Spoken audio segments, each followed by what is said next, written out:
Result बताने में आपको ना याद है। और क्या करना है हमें? टेस्ट क्या? टेस्ट बताना है।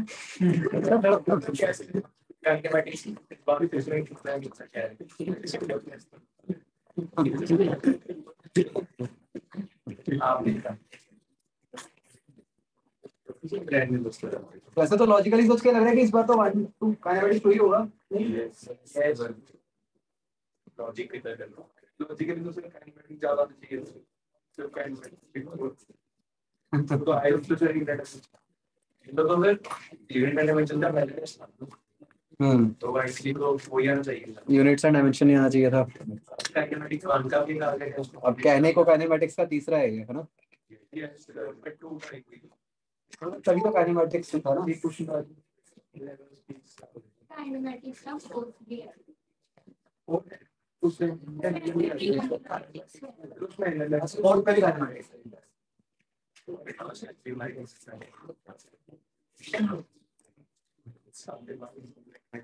चलो मैं वो भी बता देता हूँ आपको।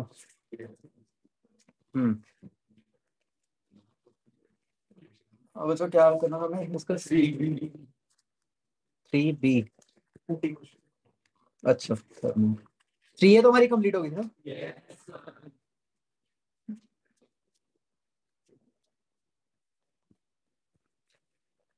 कर ली सबने? सब चेक क्यों? और किसी ने ना किया? और मैंने 20 क्वेश्चंस किए, 20 तो मैं इसको इंदौर में ठीक करेंगे सबकी प्रोफाइल। चलो बताओ सिंगल चॉइस में बच्चों।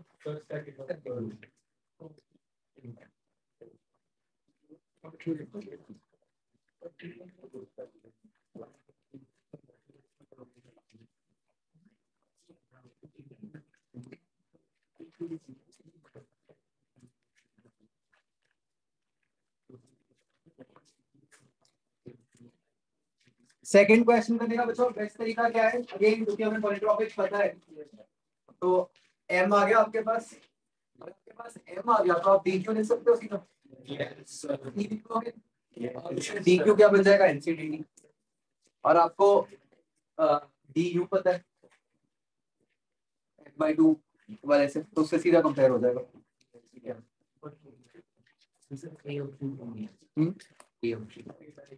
ए तो सीधा ही दिख रहा है कि मोनोटॉपिक है, तो एडियाबैटिक होने के लिए तुझे 5/3 लेना चाहिए था।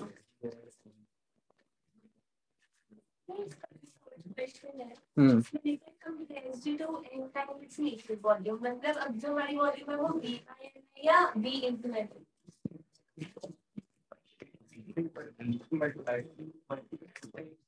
n टाइम्स लिखा है तो मल्टीप्लाई होना चाहिए। हाँ तो n मतलब लेस देन मान लो। आगे 8 का first B or C option. B. Each particle in a gas has average translational kinetic energy, and the equation of half mv² given to get the relation between average translational energy per particle and temperature of nitrogen gas. It can be concluded that a single particle has a specific temperature. ये question है कि आप ये लगाकर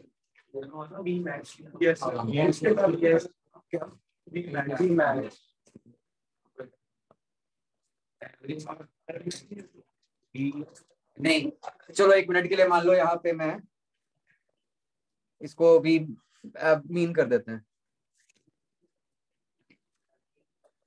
यहाँ RMS आना चाहिए ना इटली। मान लो ये आरएमएस आ गया, क्या अब ये ठीक है? क्यों? Single particle temperature single particle का नहीं होता, ठीक है। टेम्परेचर इन इटसेल्फ बच्चों एक एवरेज वैल्यू, ठीक है, जो वो बहुत सारे पार्टिकल्स की एनर्जी का सॉर्ट आउट। और इसको आप इस तरह से भी समझ सकते हो कि ये जो हम आरएमएस लिखते हैं, half M V RMS square, RMS तो जो प्रॉपर्टी है वो तो पूरे सैंपल की होती है ना, एक पार्टिकल की थोड़ी होती है आरएमएस। क्या बात समझ आ रही है? तो इसलिए एक पार्टिकल का टेम्परेचर नहीं डिफाइन हो सकता किसी भी तरीके, नो सच प्रॉपर्टी जिससे आपको कि हाँ जी इस पार्टिकल की ये स्पीड है इससे इसका टेम्परेचर लेगा, मतलब वो एक एवरेज वैल्यू ही है जो टेम्परेचर है एक सैंपल के लिए, ठीक है। यहाँ पे as such कोई वेल डिफाइंड क्राइटेरिया नहीं है कि आप ये कह पाओ कि सर कितने सैंपल के लिए ले सकते हैं, कि 1000 पार्टिकल होने चाहिए या 1,00,000 पार्टिकल होने चाहिए, बट आप ये कह दो कि बहुत ज्यादा नंबर ऑफ पार्टिकल्स जिसपे कि हमारा वो एवरेज एक्सेट्रा का फॉर्मूला चल जाए।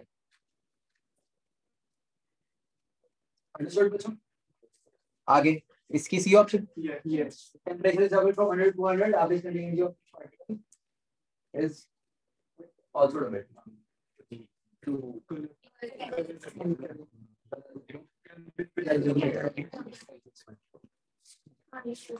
आंसर है इसका? अच्छा incorrect.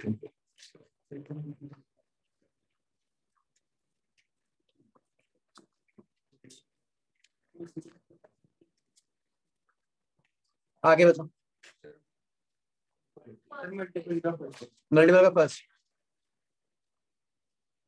Container in container finite conductivity suddenly compress, conductivity finite है और सडनली कंप्रेस कर दिया, मतलब कंडक्टिविटी है मतलब हीट एक्सचेंज हो सकती है लेकिन आपने सडनली कंप्रेस किया तो क्या होगा, हीट एक्सचेंज को ज्यादा टाइम नहीं मिलेगा, तो क्या आंसर करेंगे? Adiabatic, nearly adiabatic.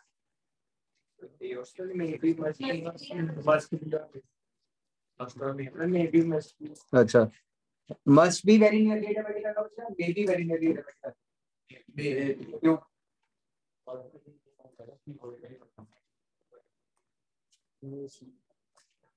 मतलब क्यों गलत क्यों है, क्यों नहीं होगा?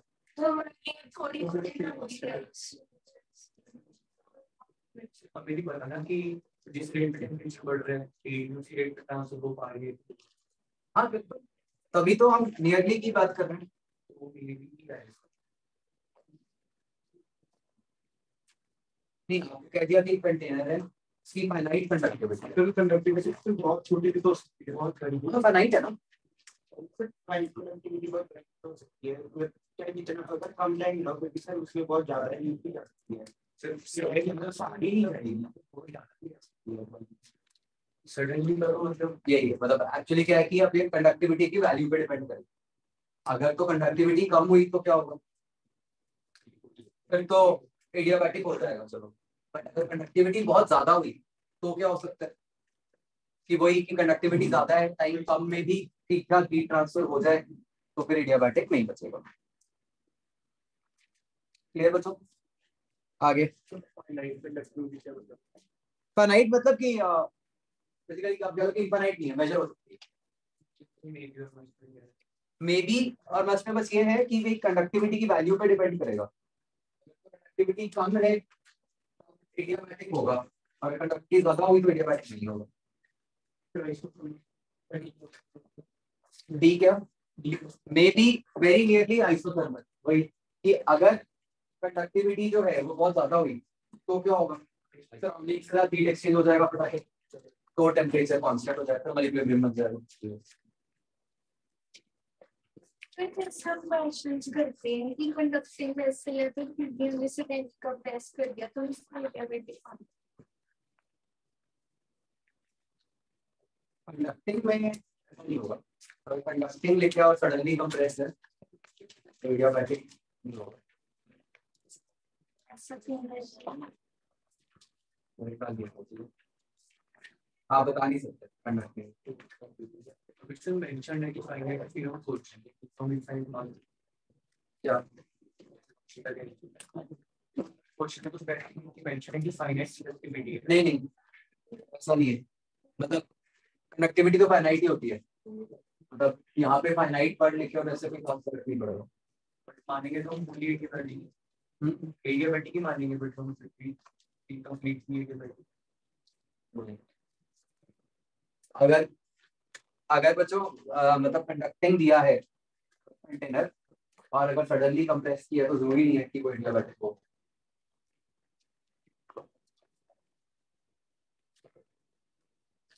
मशीन क्या किया हमने सब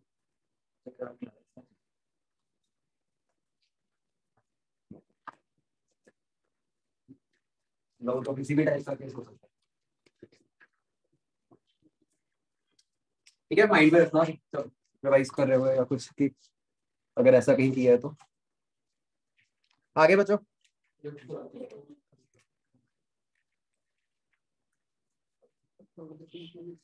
fourth question, fully expanded chamber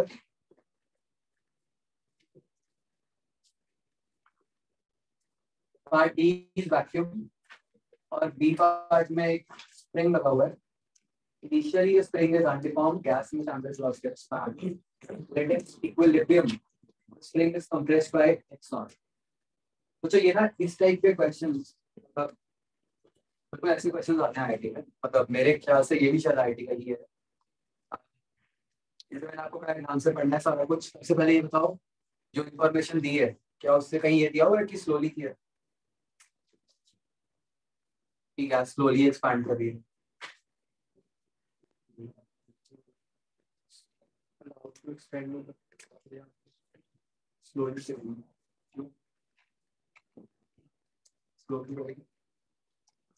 हम तो कुछ कर रहे हैं अपने आप हाँ तो मतलब हम अपने आप अगर अपने आप पूरी कवायद नेसेसिटी की स्लो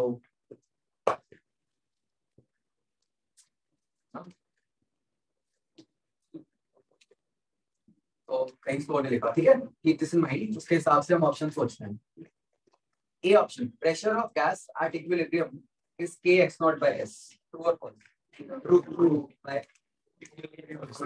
इक्विलिब्रियम मतलब फोर्स बैलेंस, तो एक तरफ से प्रेशर फोर्स लग रही है और दूसरी तरफ से फोर्स को बैलेंस कर रही है, correct? B option, work done by gas is half kx0 square. Right.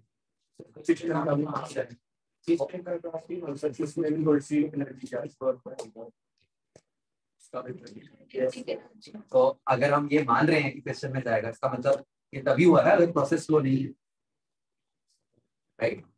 दोनों ना आपकी प्रोसेस स्लो भी और क्वेश्चन में भी एनर्जी गई है, तो कॉन्ट्राडिक्टरी हो गया।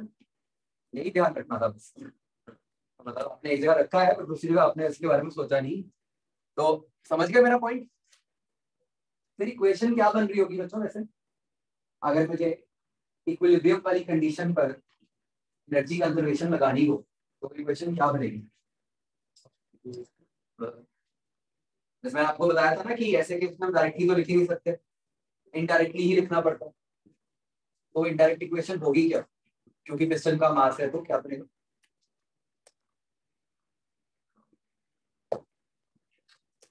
क्यों नहीं लगा पा रही है आप? मतलब what is the problem in saying कि वर्क डन बाय गैसेस आपके एक्सनल्स को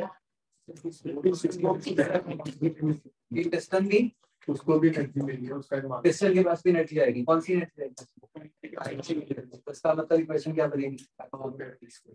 work done by gas is equal to v square plus half kx0। क्योंकि ये इक्वेशन है इसलिए डी ऑप्शन गलत है। सर फाइनली तो रेस्ट भी आएगा पिस्टन क्योंकि इक्विलिब्रियम आया है, इक्विलिब्रियम का क्या मतलब है? Force balance. Equilibrium does not mean कि बॉडी इज एट रेस्ट।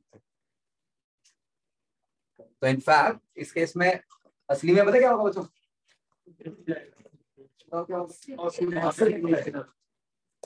यहाँ पे लेस पे नहीं आएगा। आई बात समझ? डी ऑप्शन आपको क्लियर हो गई बच्चों? क्या चाहिए मतलब कि क्यों आ रही है? C option, increase in internal energy of the gas is half kx naught square. Why?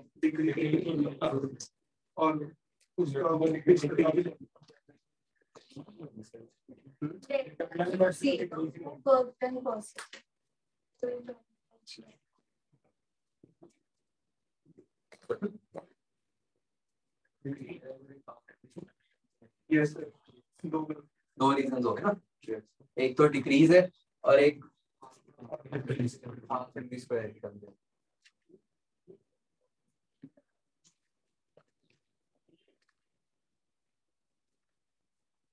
बच्चे एक मिनट बी ऑप्शन पे दोबारा चलो।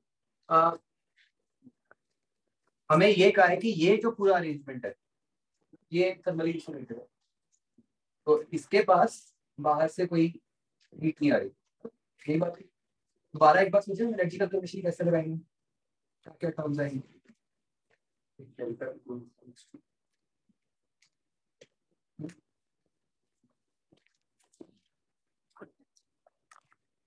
मेरा सिंपल क्वेश्चन है, इसके ऊपर एनर्जी कंजर्वेशन लगाओ इस पूरे सिस्टम के ऊपर, गैस प्लस ट्रेन, वो कैसे लिखोगे?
हाँ जी, क्या लिखो?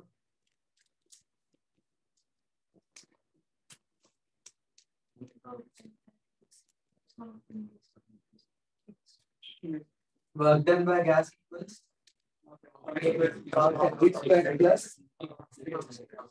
Half K X square. इसमें गैस की इंटरनल परिक्रम कर तो गैस के यही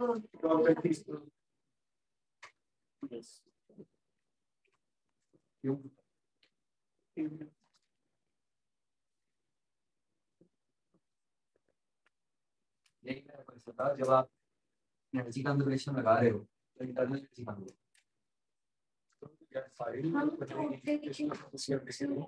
जीरो करते हैं तो फिर उस side work done by gas आ गया, तो आगे जिसमें वर्क डन आफ्टर गैस आ गया ऑटोमेटिकली तो change in energy of the gas भी ट्राई करेंगे।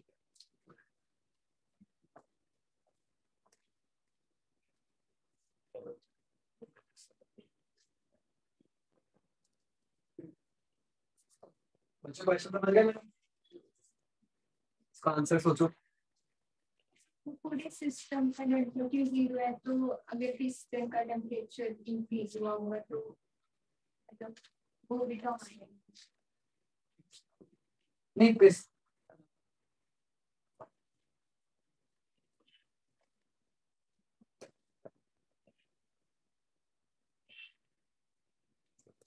पिस्टन का टेम्परेचर भी बढ़ सकता है क्योंकि उसका मास तो गिवन है और वो स्पेसिफिक है, तो यस पिस्टन का भी बढ़ सकता है।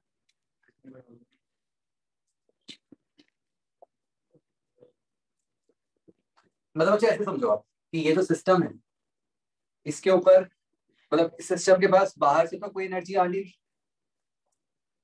ना? तो जो भी अंदर वाली एनर्जी है वो किस किस फॉर्म में हो सकती है?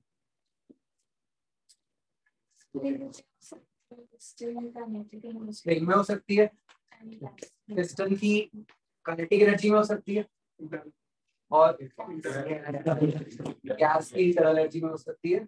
एंड अगर हम मतलब चलो उसके बारे में कुछ मेंशन नहीं है, बट अगर हम सोचें तो ऐसा भी हो सकता है कि पिस्टन का टेम्परेचर बढ़ाने में जा रही है।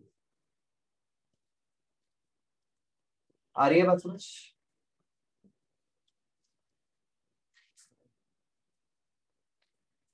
तो मतलब ये ख्याल रखें कि जो एनर्जी है बाहर से तो आ नहीं रही, गैस की एनर्जी कम हुई होगी मान लो, तो अगर वो गैस की एनर्जी कम हुई तो उसने क्या कुछ किया,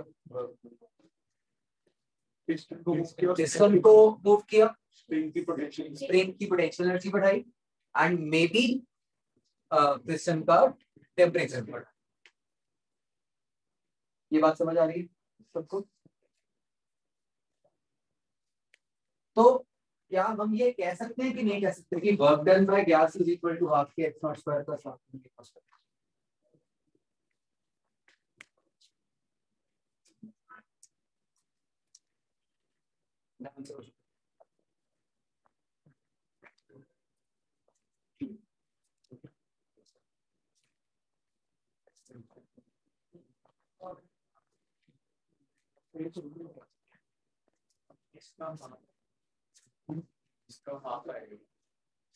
क्यों?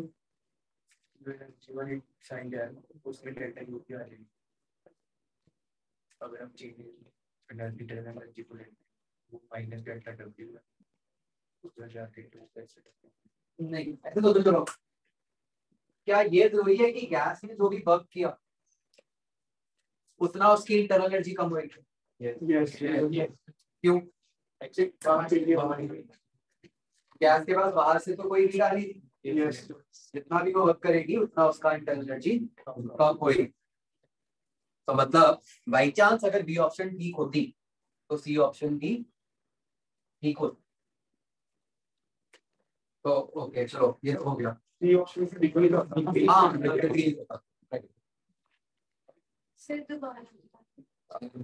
दो चीजें हैं बच्चों देखो, एक क्वेश्चन तो ये है क्या हम ये लिख सकते हैं कि work done by gas is equal to half K X square plus half M V square?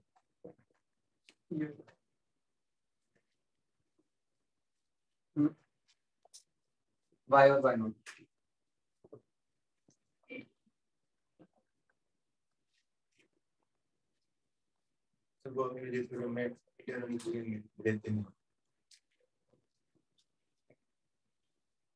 तो जितना इंटरनल एनर्जी की तो वही है कि जितना उसने वर्क डन किया उसका मतलब अगर उसका वर्क डन किया तो उसने उसकी इंटरनल एनर्जी कम हो जाएगी। ये हम जो वर्क एनर्जी थ्योरम से बता रहे हैं उसके ऊपर ये सोचना, हम वर्क एनर्जी थ्योरम जब हम ये लिख रहे थे उसका मतलब क्या था कि आप ये पिस्टन और स्प्रिंग के सिस्टम के ऊपर लगाए, ये स्प्रिंग और पिस्टन का सिस्टम है इसके ऊपर अगर कोई वर्क होगा दैट इज इक्वल टू इसका change in potential energy plus change in kinetic energy. तो वो वर्क डन कौन कर रहा है, गैस कर रही है, तो work done by gas is equal to X square plus बिल्कुल ठीक है। मतलब मैं आपसे ये निकलवाना चाह रहा था कि जैसे मैं आपको वर्क एनर्जी में भी बार बार कहता था ना कि जब वर्क एनर्जी थ्योरम लगाओ तो यू शुड बी क्लियर कि आप किसके ऊपर लगा रहे हो, है ना? तो मैं यहाँ पे ये जानना चाह रहा था कि जब आपने वो लिखा तो किसके ऊपर लगाया, किसके ऊपर लगाया? क्वेश्चन के सिस्टम। आई बात समझ बच्चों? जब हम मान लो इसके ऊपर लगाते हैं गैस के ऊपर तो क्या निकल के आता है? तब तो बस ये निकलता ना delta Q is equal to delta U plus delta W. Delta Q 0 है तो क्या आ गया कि delta U plus delta W is. Sir हम ये गैस के ऊपर तो डेल्टा क्यू सी नहीं लगा सकते बस मैंने पिस्टन को निगलेक्ट करो, पिस्टन का टेंपरेचर को चेंज नहीं है तो क्या गैस के ऊपर 90 वाट भी आएगा, अगर इसी गैस के ऊपर लगाएंगे स्प्रिंग तो कोई नेगेटिव वर्क नहीं आएगा गैस के ऊपर। हाँ वही, मतलब जब आप गैस के ऊपर लगाओगे तो वो नेगेटिव आएगा, अगर आप कोई स्प्रिंग के ऊपर लगा रही हो तो वो पॉजिटिव आता। वो तो ठीक है, कोई दिक्कत नहीं। हाँ बच्चों, ये बात समझ आई? Yes yes.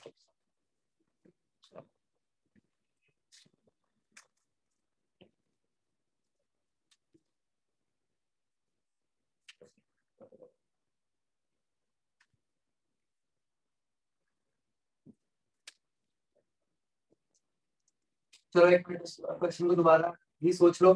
जब हम गैस के ऊपर लगाएंगे तो क्या बनेगा? Minus of delta Q is equal to delta U plus delta W. तो यहाँ डेल्टा डब्ल्यू में हम क्या लिखते हैं? वर्क डन बाय गैस लिखते हैं। तो वर्क डन बाय गैस क्या है?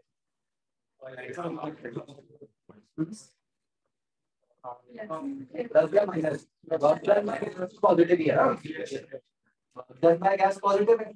तो delta U plus W zero आ गया, तो उस कारण से आपका डेल्टा यू नेगेटिव आ गया।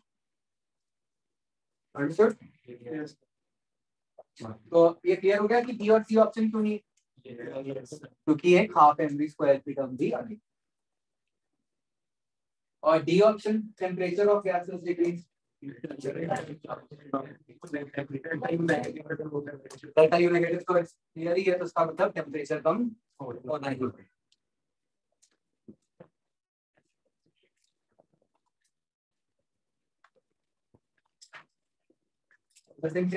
क्या इसको आइडियल गैस की क्वेश्चन से भी हम बता सकते थे? वॉल्यूम बढ़ रहा है, फ्रैक्शन को क्या हो रहा है? इक्विलिब्रियम पे kx नॉट बाय x हुआ है, ये कम हुआ है ज्यादा हुआ है?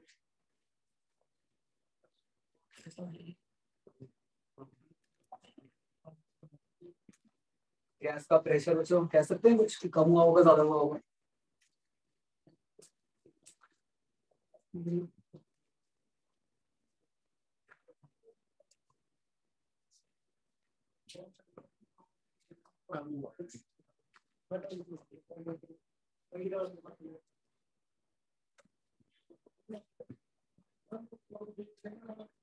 कम हुआ होगा ऐसे?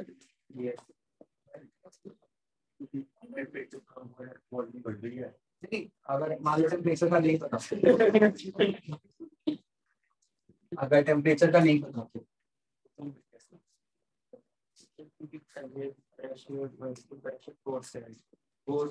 से ज्यादा है और फिर कम होती है, प्रेशर भी कम हो रही है और स्प्रिंग की फोर्स बढ़ती है, इसलिए इक्विलिब्रियम में आ जाएगा।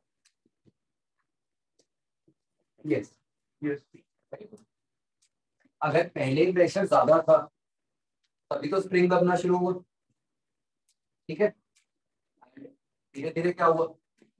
उसका प्रेशर बढ़ा, स्प्रिंग फोर्स भी बढ़ी, तो एक तरह से सॉरी गैस का प्रेशर कम हुआ, उधर से स्प्रिंग फोर्स बढ़ी, तो एक इक्विलिब्रियम आ गया। तो अब हम देखो क्या आइडियल गैस से कह सकते हैं? आइडियल गैस में हमारे पास क्या क्या आ गया? प्रेशर कम हो रहा है, वॉल्यूम बढ़ रही है, तो टेम्परेचर का उधर से बन गया।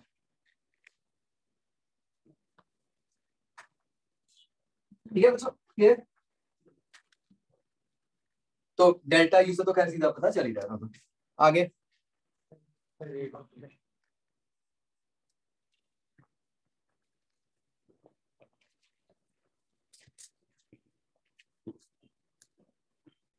Coefficient of volume expansion at constant pressure is same for all gases.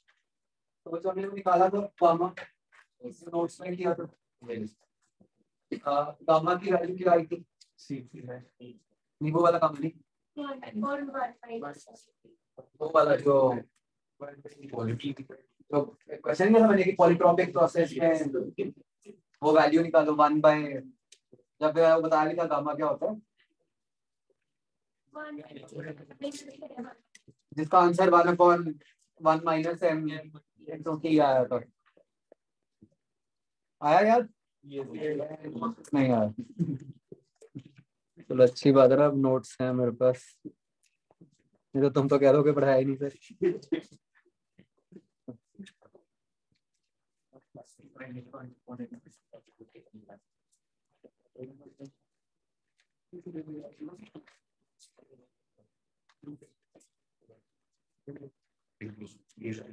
ये वाला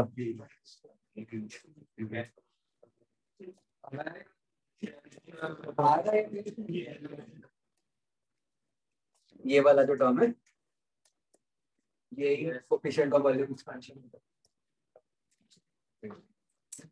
जो पीवी का बोला।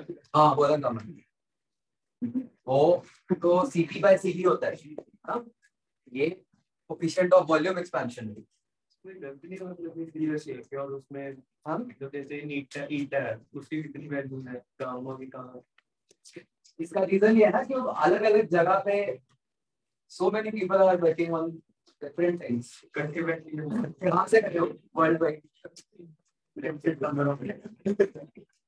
आप सोचो कि इंग्लिश सिंबल्स आए फिर ग्रीक सिंबल्स आए उसके बाद भी ऐसा हो जाता है नेक्स्ट क्वांटिटी कितनी है कैसे आपको जैसे क्वेश्चन में कभी ऐसे लिखा है कोएफिशिएंट ऑफ वॉल्यूम एक्सपेंशन तो बिल्कुल ही क्लियर कर दिया उन्होंने वो सिर्फ ऐसे नहीं पूछेंगे गामा बताओ क्या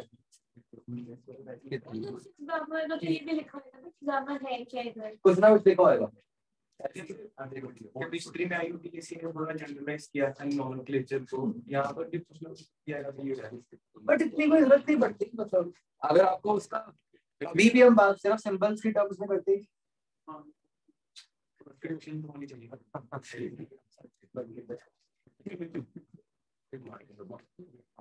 तो बच्चों देखो ये जो मैंने कहा this is coefficient of volume expansion ये तो बाय चांस मैंने एग्जांपल लिया हुआ था बट इवन इफ ना लिया होता स्टिल मैंने आपको कहा था कि आपको मेथड आना चाहिए बट किसी भी केस में क्या करना है ये बनता कैसे है आइडियल गैस को ही डिफरेंशिएट करके अपने आप बन जाती है यस तो इस केस में हमने देखा था कि PV raise to power m constant वाले केस में जो आंसर बना था वो ये 1/1 माइनस m इंटू टी बना था ठीक है तो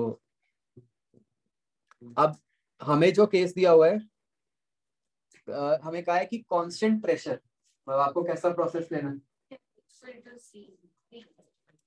PV raise to power m constant में प्रेशर कांस्टेंट कैसे बनेगा m को क्या लेंगे m को 0 लेंगे m 0 हो गया तो अपना प्रेशर कांस्टेंट ही बन गया तो अगर m को 0 डाला तो वो एक्सप्रेशन क्या बन गया 1/1 माइनस m और एक t बचा तो एट अ गिवन टेंपरेचर तो वो सेम ही होगी तो एक ऑप्शन टी होगी क्लियर बच्चों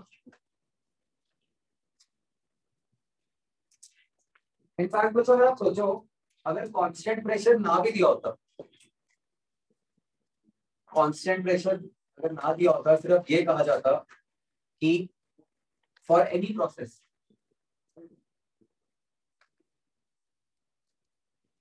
क्या तो भी ये स्टेटमेंट ठीक हो जाती हाँ कि for any process gamma is same तो यस हमें लिख रहा है कि अगर टेम्परेचर कांस्टेंट है तो गामा की वैल्यू सिर्फ टेम्परेचर पे डिपेंड कर रही है ना टेम्परेचर कांस्टेंट कर दिया तो वो वही कर क्लियर आगे डी ऑप्शन ये तो बी तो वही होगी ना सी ऑप्शन ये नहीं हुई होगी है ना वो फॉर्मूला आपको याद होना चाहिए मीन फ्री पाथ का और एक जो फ्रीक्वेंसी कोलिजन फ्रीक्वेंसी का उल्टा कर दोगे तो जो टाइम बन जाता है yes time between two collision वो तीन फॉर्मूलास पक्का याद होना चाहिए आपको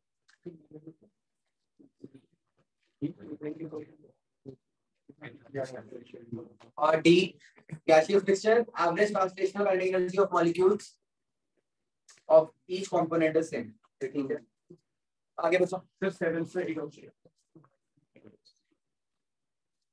mark the correct statement with respect to pressure of a gas enclosed in a closed vessel pressure is not exerted by gas on the walls only true why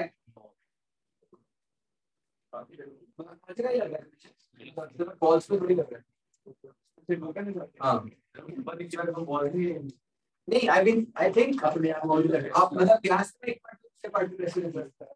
तो लेकिन हम तो पहले वॉल्स वाले देखते हैं कि मतलब बाय दी गैस लिखा है, तो हम तो डिफाइन कैसे करते हैं? ये सब तो केटीजी में गाय की प्रेशर आप उस टर्म्स में निकाल सकते हो, बट एज सच प्रेशर तो हर पॉइंट पे ही होता है ना, तो गैस का हर पार्ट दूसरे पार्ट पे प्रेशर तो एक्सर्ट करता ही है।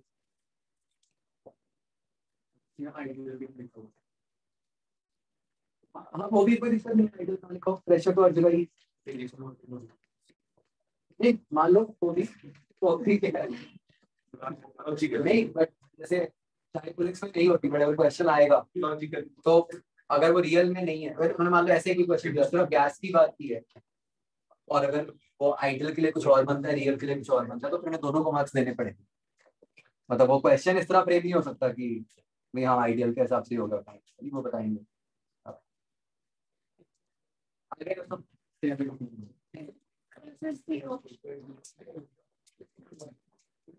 ट्वेल्थ का 10, हाँ जी,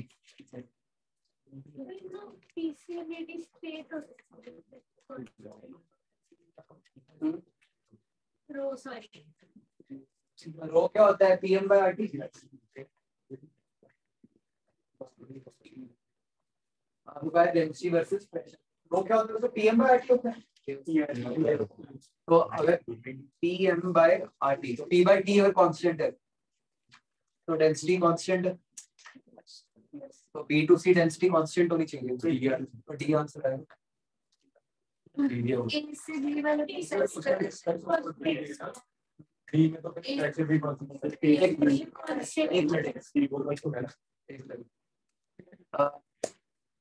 बी टू सी वाले प्रोसेस में प्रेशर बढ़ना चाहिए और डेंसिटी कांस्टेंट होनी चाहिए, तो ठीक है फिर डी में अच्छा एरोस गलत लग रहे हैं मुझे। अच्छा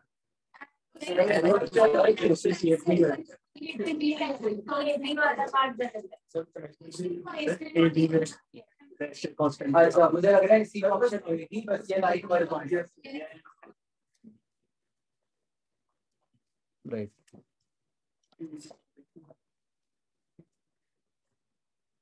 ऐसे तो डी में ए और डी में एरो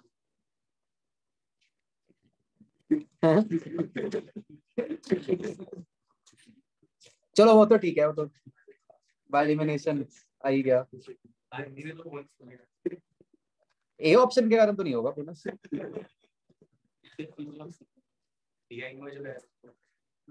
नहीं तो सी ऑप्शन के कारण होगा ना फिर, अगर होगा तो। अगर इस क्वेश्चन को स्लोप से करें कि rho by T is equal to M by R T, तो नहीं, rho by T is equal to M by R T, तो टी चेंज होगा। यस, तो फिर इसको चेंज होगा।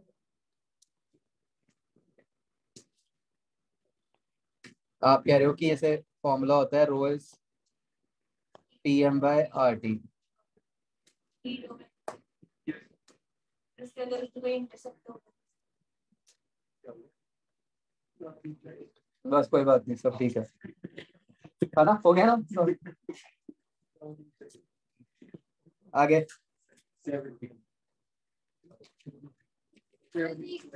बस डी ऑप्शन है। ये 13 में भी बच्चे एक प्रॉब्लम है, सी से डी वर्टिकल होना चाहिए अगर वो होगा।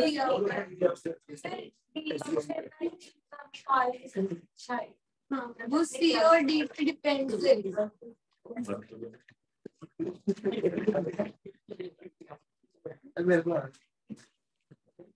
साइक्लिक, ये पीवी प्रोसेस ग्राफ है बच्चों। सी के टेंपरेचर की हाँ सी के टेंपरेचर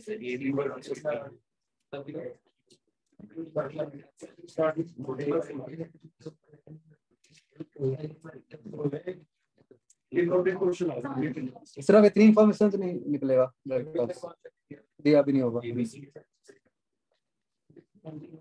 ठीक है आगे 7, ये नहीं बताऊंगा। तो करो ट्राई, ऑप्शन से होगा, ऑप्शन से ही होगा, रेशियोज देखते हैं वह कुछ भी नहीं हो। हाँ हाँ 17 कोई कह रहा था, हो गया ये तो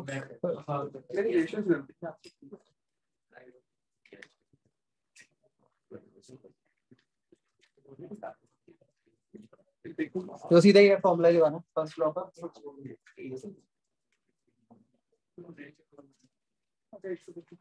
चलो ये मैं अभी बच्चों अभी नहीं कर रहा, डिस्कस खत्म कर लो आप, ठीक है। नेक्स्ट टाइम हम जब भी ये डिस्कस करेंगे पूरा 3 की जितनी बची हुई है सारी इकट्ठी करेंगे डिस्कस।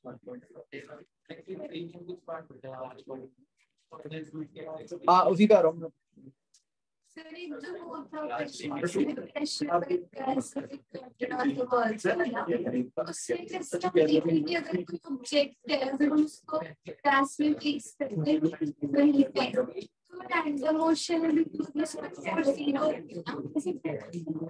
उसका फोर्स नेट फोर्स, हाँ नेट फोर्स ही है।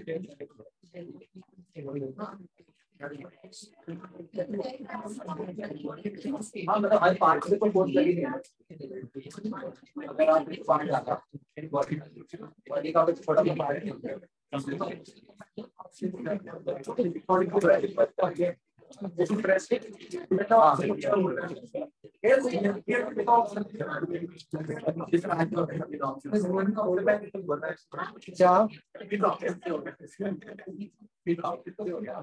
नहीं होगा।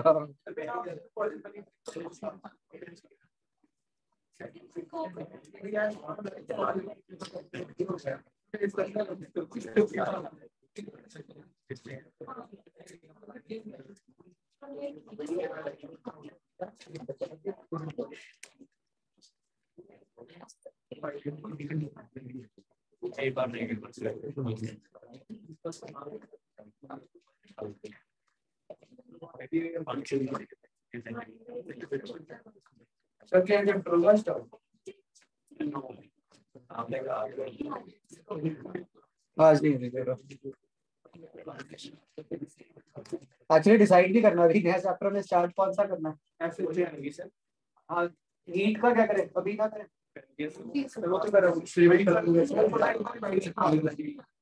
नहीं एक्चुअली क्या इशू आएगा मेरे ख्याल से तो आपका आगे वाला फिर संडे टेस्ट होगा उसमें भी हीट आएगा ना।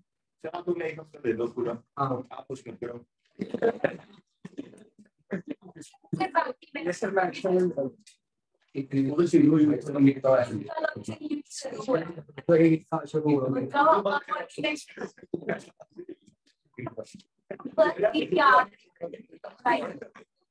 जैसे काम की वैल्यू आप क्या किया जाए, मैं वही कह रहा हूँ कि अब एक बार गाइस कर लेंगे, इस घंटे वाले में नहीं आएगा। आज की जो अपना मीटिंग होगा सर हम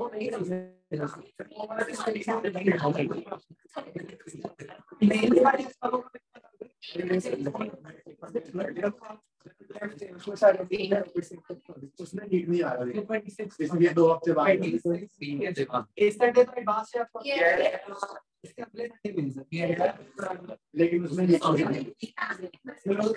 होगा सॉलिड उससे एडवांस एडवांस है ठीक है तो ऐसे चल रहा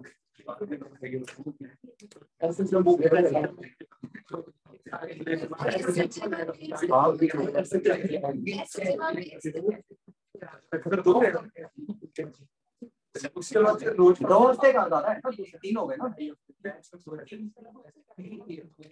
3 हो गए ना बच्चों, 3.5 हो गए ज्यादा। सर तैयारी से इसकी तैयारी वेव्स खत्म होगा उसके बाद थोड़ा हीट को रिवाइज करना शुरू करेंगे। प्रेजेंट के साथ मेरा मतलब चलो टाइम है प्लान करने में। सर टेस्ट आप करवा दो ये सर ऐसा हाँ या फिर सर मेरा एकदम नहीं देना होगा ना फिर हमारी चल देख हीटिंग है मतलब डालना देख देख तो हीट की किसी नहीं आएगी। हाँ मतलब करना तो है ही ना, मैं तो एक तरह सोच रहा हूँ कि what is the best time to do it.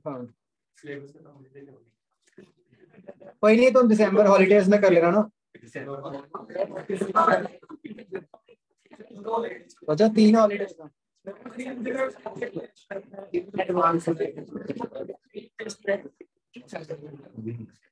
चलो बताओ इसमें कहाँ थे हम?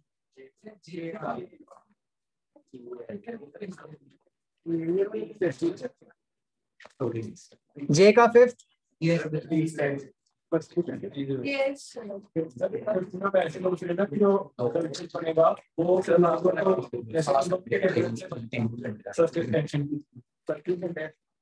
एक सेकंड मतलब पढ़े नहीं थी। एक मिनट, कोई फर्स्ट क्वेश्चन कर रहा था?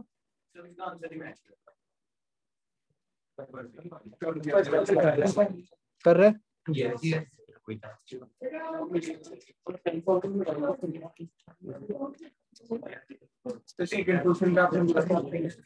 हाँ मैं भेज दूंगा।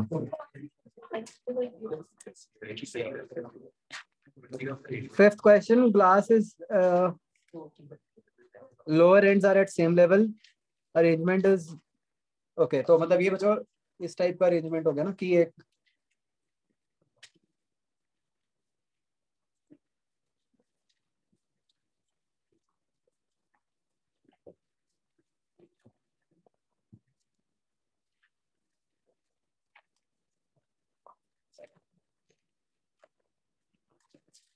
राइट, ये R1 है और ये R2 है। तो height to which the water will rise and option से ऐसा लग रहा है कि एंगल ऑफ कॉन्टैक्ट 0 ही बना हुआ है ग्लास वाटर। 5th कैसे किया बच्चों?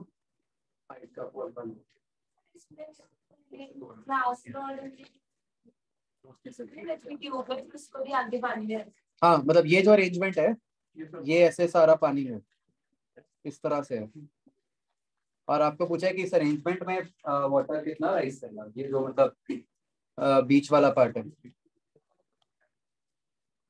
बताओ कैसे होगा? हाइट का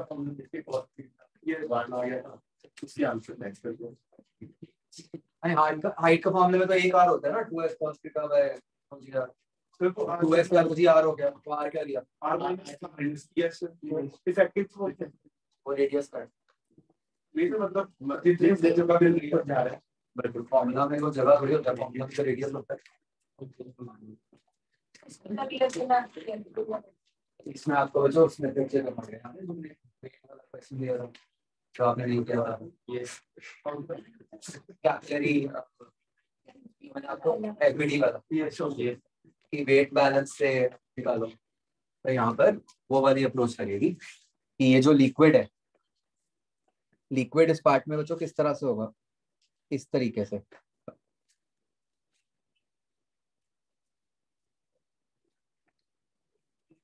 ऐसे होगा ना इस पार्ट में। ये लिक्विड किस टाइप की शेप ली होगी इस लिक्विड में? एक ऐसे मतलब हॉलो शेल टाइप्स होगी ना, यस हॉलो सिलेंड्रिकल शेल। ये ऐसे चारों तरफ घुमाओ ब्लू पार्ट को, तो एक सिलेंडर ही बन गया। अब इस सिलेंडर के ऊपर बचाओ देखो, अब ये जो लिक्विड है मैं इसका एक पार्ट बना देता हूँ साइड पे ऐसे। इस पे सरफेस टेंशन फोर्स आउटर वाले पे कितनी लगेगी? इसको घुमा दो है ना, ये चारों तरफ घूमना है, तो आउटर पे कितनी लग जाएगी? 2 पाई R2 into x, अंदर वाले पे 2 पाई R1 into x। समझ पा रहे हो बच्चों? मतलब just think of it this way कि ये है लिक्विड, बस ये मोटा है थोड़ा सा, ये रेडियस R1 है, आउटर रेडियस R2। तो किनारे वाली सरफेस पे भी ऊपर पर लगेगी सरफेस टेंशन फोर्स, आउटर वाली पे भी ऊपर पर लगेगी। Agreed?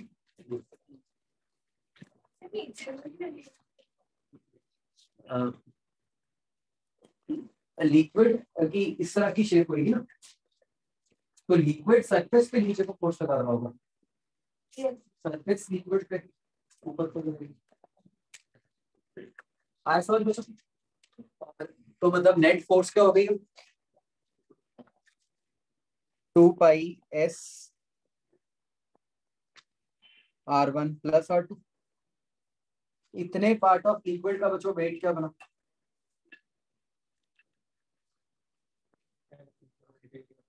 H into area of cross section, area of cross section क्या बना, R2 स्क्वायर R1 स्क्वायर।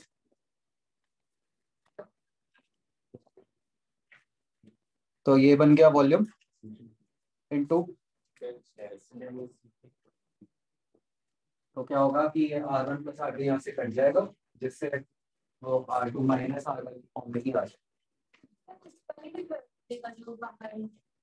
वो इस पार्ट को हम इग्नोर कर देते हैं, जो थोड़ा सा पोस्ट डेरिवेशन में हमने इग्नोर किया।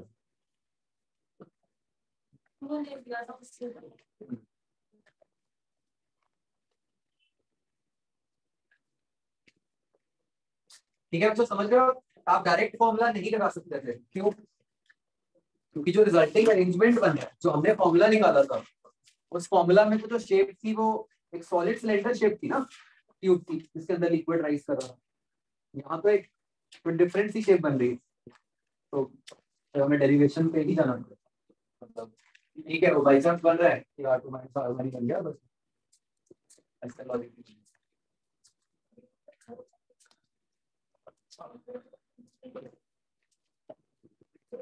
आप सोचो ना, ये सेम क्वेश्चन में ऐसे भी तो बना सकता कि अंदर सर्कुलर रॉड की जगह मान लो स्क्वायर क्रॉस सेक्शन की रॉड डाल दो, फिर क्या फर्क पड़ता? आउटर वाली टर्म ये तो सेम आती, यहाँ पे क्या फर्क आता? 4 साइड इनटू सरफेस टेंशन बनता। और ऐसे ही एरिया लिखते हैं, बाहर वाला तो पाई आर स्क्वायर हो गया, अंदर वाला सिर्फ ए स्क्वायर से बैठा। अच्छा क्वेश्चन बन सकता है।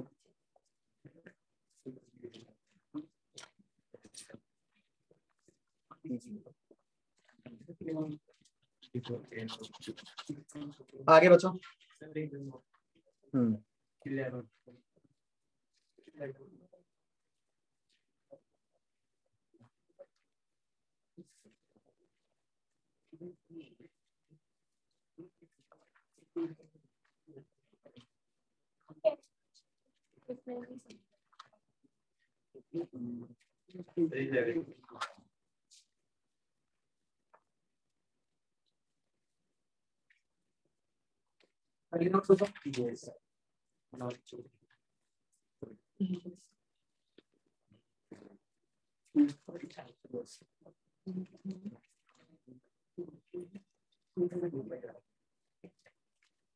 टेंथ क्वेश्चन में हम ये कह रहे हैं कि ट्यूब को डाला तो उसमें हाइट x तक लिक्विड लेवल राइज कर रहे हैं।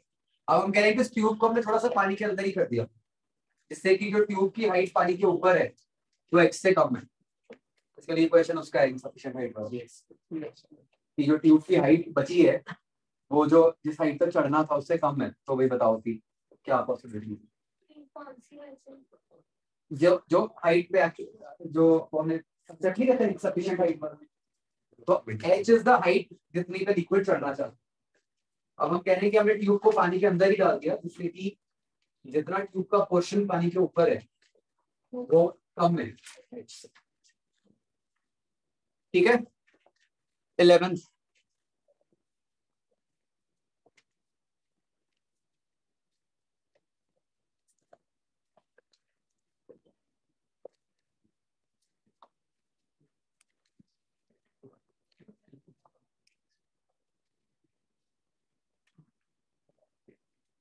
ये बच्चों 11th वो सेम ही हो गया ना, ये फर्स्ट वाला।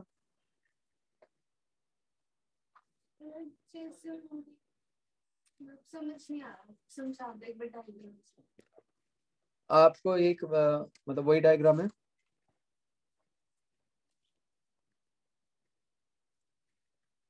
रेडियस अलग अलग हो गए, R1 R2, correct pressure difference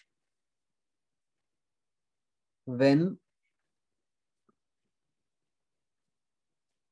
ठीक है। When the level in liquid in narrower tube stands 0.2 meter above that in the broader tube. Broader कौन सी हो गई? R1 R2? R1 ब्रॉडर हो गया ना बच्चों? इसकी पावर देखो, तो ये मतलब इस तरह से है कुछ।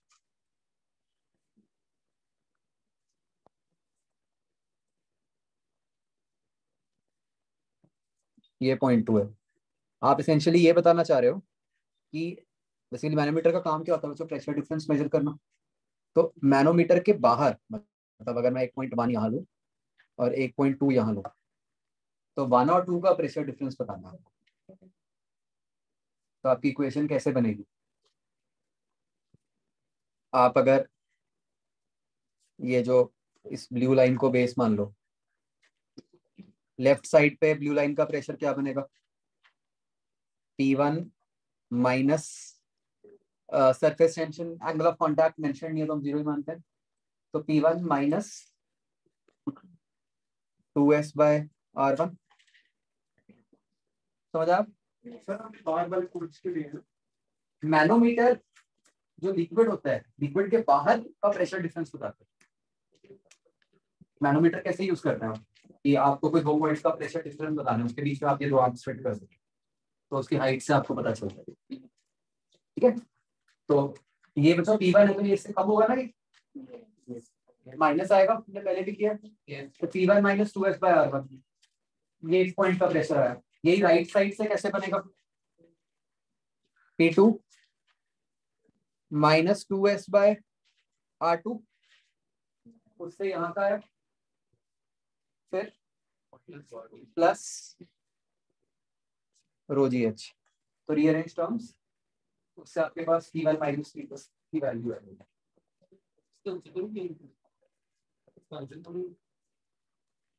मतलब शायद जो गलती हो सकती है आपसे वो ये हो सकती है कि आप लिक्विड के अंदर वाले पॉइंट्स का प्रेशर डिफरेंस निकाल लो, तो वो नहीं करना, हमें लिक्विड के बाहर वाले पॉइंट्स का निकालना। इससे बन रहा है आंसर कि नहीं बच्चों? कर ही लो आप, तो लिख दिया आपके साथ कुछ।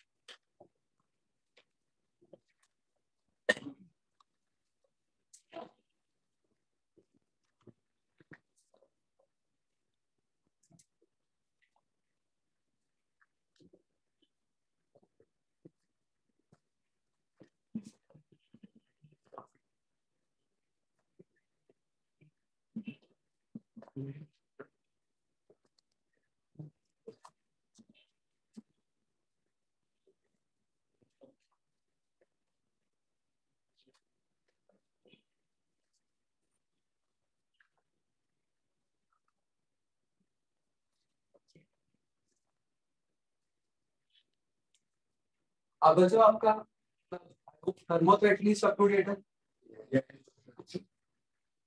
अब तो अगर थोड़ी सी फ्री भी रहेगी अपनी और तो सब डन। फिर मंडे को हो जाए टेस्ट थर्मो का। जो मैं सब्जेक्टिव टेस्ट कर रहा था, नेक्स्ट वीक होएगा वो, किसी भी दिन।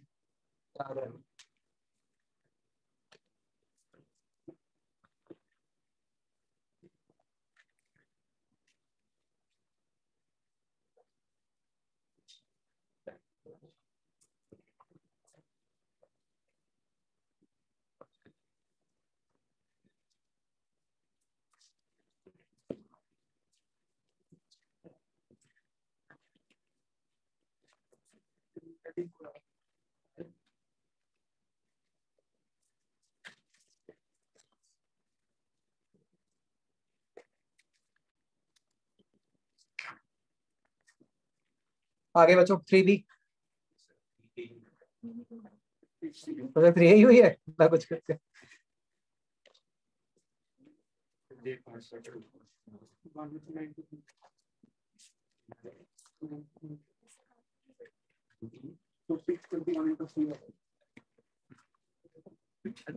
दूर है सर मतलब 1863 की जगह 1900। सर तो अगर कॉल करेंगे हम तो काफी दूर चला जाएगा। नहीं नहीं, ये देखो ना, 1863 कह रहे हो ना, तो ठीक है 621 दिया हुआ है। ये शायद कहना चाह रहे हैं कि लेट्स मल्टीप्लाई कर सकते नहीं सर, आंसर तो हम 19 टोटली बता रहे हैं। हैं 1900 आ गया। Yes. ठीक है कोई बात नहीं। पहले ही फिगर नहीं कर न्यूमेरिक आते हैं आप न्यूमेरिक कर दो ना x की वैल्यू 1900 के हिसाब से। आप कह रहे हो एग्जैक्ट 1900 आता है? Yes yes Exactly. G10 में आता है, अगर G10 में तो भी approximate हाँ तो भी approximate तो भी अप्रॉक्स आता है। 7.5. ठीक है, तो इससे मतलब x क्या आ जाता है आपका बच्चों? नहीं अगर एग्जैक्टली हम 3 से थोड़ा ज्यादा आएगा ना फिर। बट फिर 621 की क्या इंपॉर्टेंस हुई?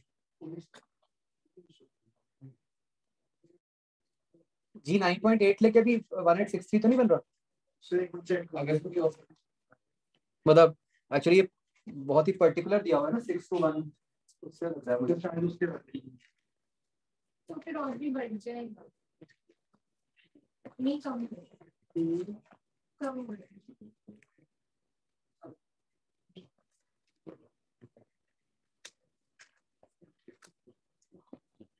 फ्री आ गई approximate। तो भी अप्रोक्सीमेटली आ रही है, मतलब काफी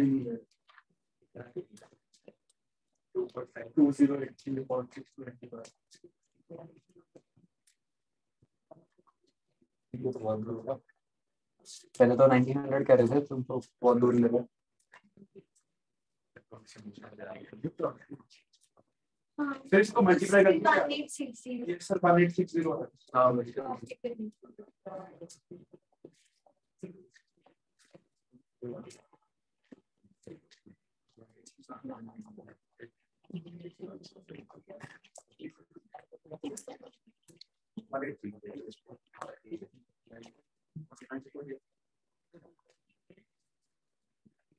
तो जब आप सबने वो प्रूव कर लिया था कार्नोट वाला? सर वहाँ पर 620 का 620 का दो।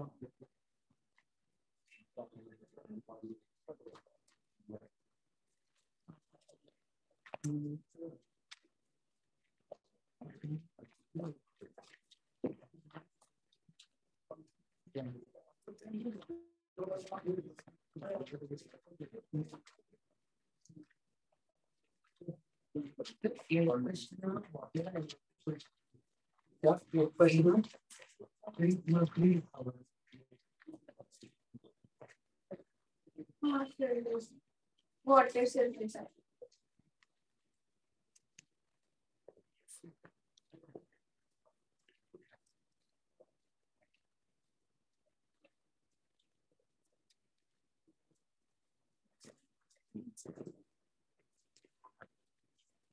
और सर इसमें ना ऐसे लिखा है water based in the capillary tube is half. तो वो एक्चुअल हाफ नहीं है, वो पिछले का हाफ। पिछले का हाँ।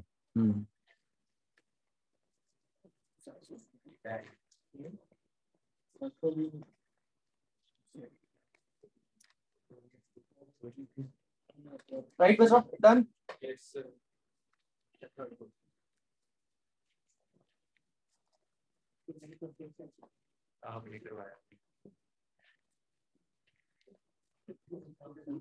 इसमें मैंने ऐसे कहा था बच्चों, याद करो कि दो सोप बबल्स जब आपस में टच कर रहे हैं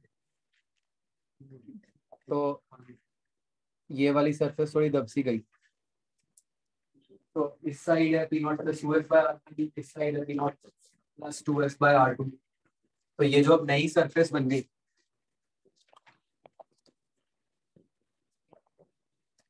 वहां जो डिफरेंस बना वो क्या बन जाएगा?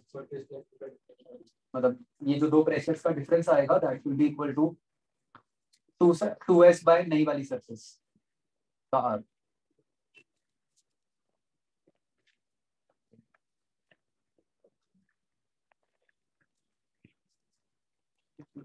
मैं ऐसा करूंगा, मैं दोनों भेज दूंगा सेकंड और थर्ड ना आपको। तो जब आप ऐसा करो एक ये वाला क्वेश्चन ट्राई करो, कॉम्प्रिहेंशन 1।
लेवल ऑफ और मतलब लिक्विड लेवल कम हो रहा है जैसे भी हुआ मतलब वो कंसर्न नहीं मतलब जो भी किया इसमें स्मॉलेस्ट क्या है?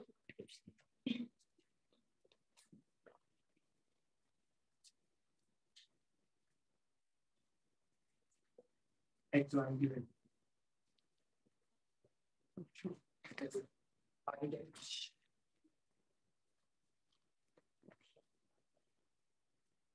आई थिंक कैपिटल एच ही होगा कैपिटल एच ही आएगा स्मॉलेस्ट को चाहिए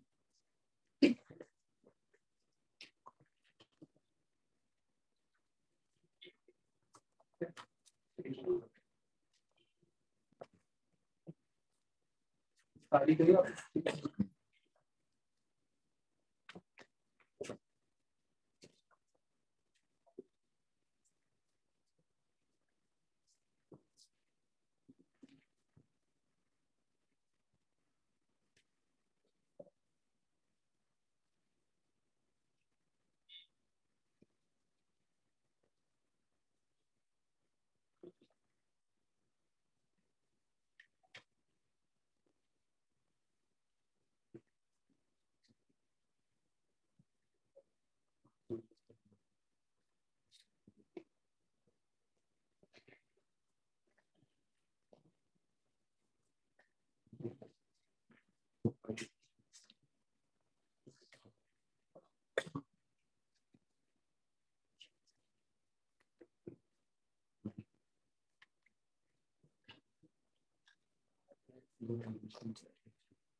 सर यहाँ पे एटमॉस्फेरिक प्रेशर नहीं दे रहा।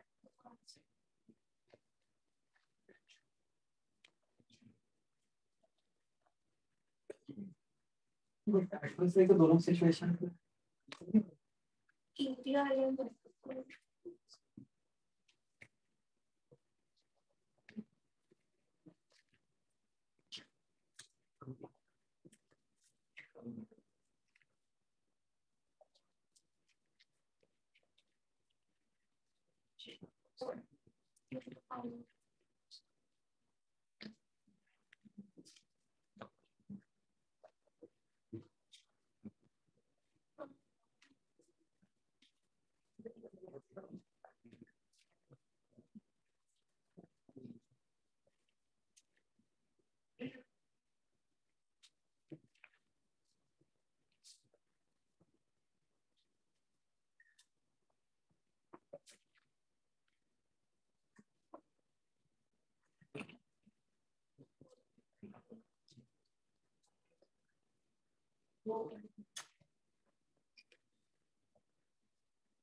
वैसे इसमें आई थिंक फर्स्ट में आंसर पी नॉट इग्नोर करके आता है।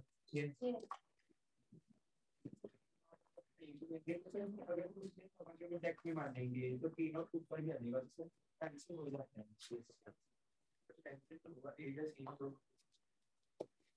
अच्छा वो हो रहा है, ठीक है।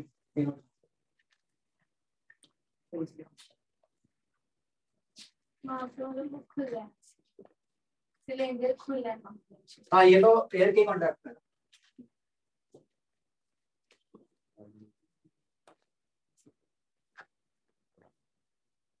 तो बिल्कुल एफपीडी का रेस है। अगर आपको बहुत क्वेश्चन कराए हैं इसका आंसर, फोर्स बैलेंस करने हैं आपको ध्यान से।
एफपीडी का नॉलेज और सही नहीं है इस क्वेश्चन को।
चलो ठीक है बच्चों,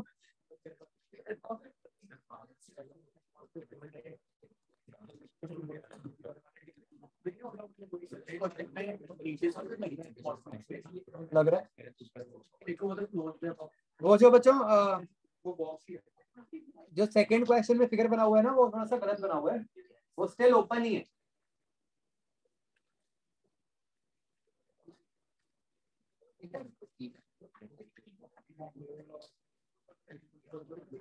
ओके, कल तक क्या करके लाओगे बच्चों? कल को खत्म कर दो। नहीं कोई नेक्स्ट और भी किया कल तक वो ठीक है, कंप्लीट कर लो। हम क्वेश्चन करेंगे ऐसे चलता